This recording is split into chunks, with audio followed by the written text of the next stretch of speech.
Bhagyashree Desai madam बद्दल जर बोलायचं ठरलं तर त्या एक सामाजिक समाजसेविका म्हणून नाही तर उत्तम अभिनेत्री आहेत, नाट्यकर्मी आहेत आणि त्याचबरोबर त्या कवयित्री देखील आहेत.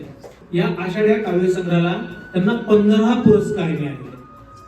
वारा धूमकेतू सारखा पिंजून तन्मन गेला, माझ्या गावची पायवाट शोधत तुझ्या गावातून आला. सैराट झालं मन मोरून गेलं तण, माझ्या झोपडी मागे केवढ्या जण. दिस नाही रात नाही सुगंध तुझ्या आठवांचा, जाळतो विरह मज आसनांचा पडवीत.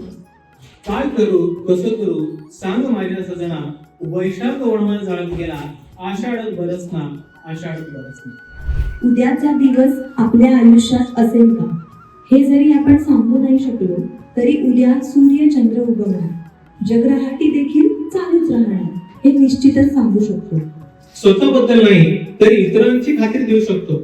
तरी मानात मान राग लोक मात्र स्वतःचाच कुरवाळत असतो. निसर्ग कोपाने अनेकांची आयुष्य उद्ध्वस्त होतात, त्याचे चटके आपल्यालाही बसतात. बरं झालं आपण तिथे नव्हतो असे मनात येऊन जातं, कारण किती म्हटलं तरी परत दुःख हे नेहमी शिदरत असतं. रिलीफ फंडाला पैसे देऊन कर्तव्य केलं समजतो, उदारपणाचा आव्हान मनाची खोटी समजूत धरतो. पुढच्या क्षणी काय होणार याची शाश्वती नाही, तरी उद्याचे बेत आखण्यात कोणतीच कसर ठेवते. कारण मृत्यू अटळ असला तरी आयुष्य पुढे सरकायलाच हवं, कोमेजणं हे सत्य असलं तरी पुण्याचं स्वप्न हे बघायलाच हवं.